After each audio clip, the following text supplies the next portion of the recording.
Assalamualaikum dan selamat malam. Apa yang anda akan dengar hari ini bukan bunyi Deepavali. Ini bunyi ketakutan. Ini bunyi jeritan 22 orang awam yang tak bersalah. Tragedi ini berlaku di Kulim, Kedah, yang mana 22 orang cedera parah, termasuk seorang mangsa yang kini dirujuk ke Pulau Pinang kerana retak tengkorak di dahi dan tidak sedarkan diri. Saya tanya, adakah ini sambutan perayaan atau cubaan membunuh?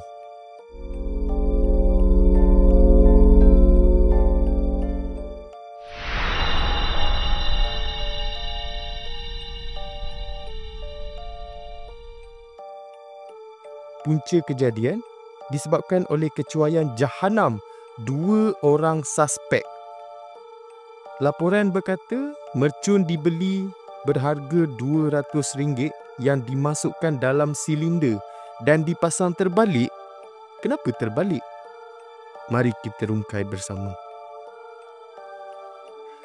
Di Alor Star, polis menahan 2 lelaki bagi membantu siasatan berhubung kes letupan mercun yang berlaku sempena sambutan Deepavali di Kulim pada Ahad, sehingga menyebabkan 22 individu cedera.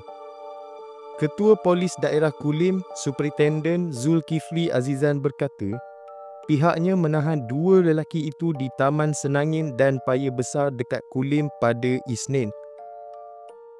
Berdasarkan rakaman video berdurasi 22 saat berhubung kejadian itu yang tular di media sosial, suspek pertama berusia 34 tahun beralamat di Bandar Baru Sentul, Kuala Lumpur.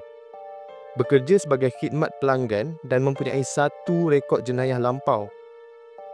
Suspek kedua berusia 23 tahun beralamat di Jalan Paya Besar Lunas, seorang pembantu kedai, juga mempunyai 1 rekod jenayah lampau. Siasatan awal mendapati kedua-dua suspek sedang lepak bersama dengan beberapa rakan lain di kawasan kejadian. Suspek pertama yang dalam keadaan mabuk membeli mercun jenis kelapa di sebuah kemah menjual bahan letupan itu pada harga RM200, katanya dalam kenyataan malam ini.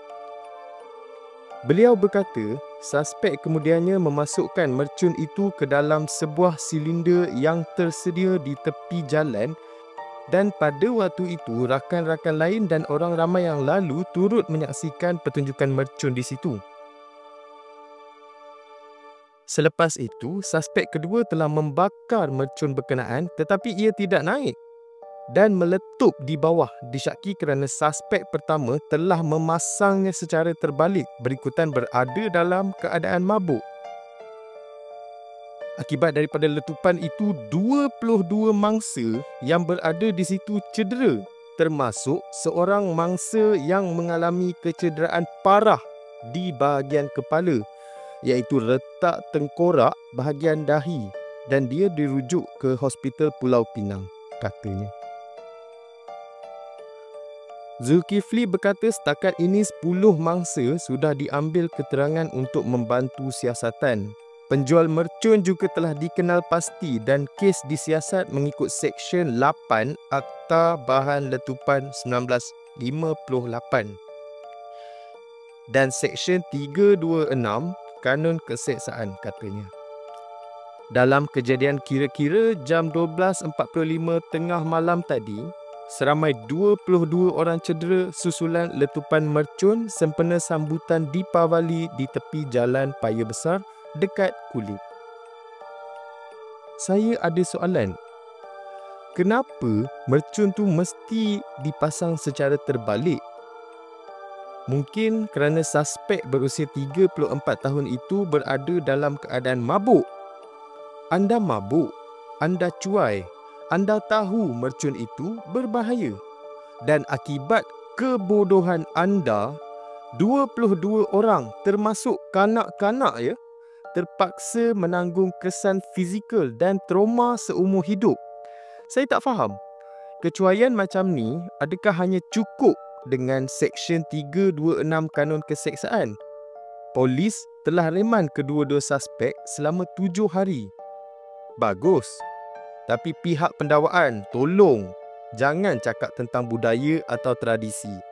Kami mahu keadilan untuk mangsa yang retak tengkorak tersebut. Kami tuntut suspek ni didakwa dengan hukuman yang paling berat. Dan kepada pihak berkuasa, kenapa masih ada kemah jualan mercun secara haram? Siapa yang bertanggungjawab membenarkan bahan letupan dijual kepada individu yang berpotensi menyalahgunakannya? Ini bukan hanya salah suspek, tapi sistem penguatkuasaan juga goyah. Kepada keluarga 22 mangsa, kami simpati.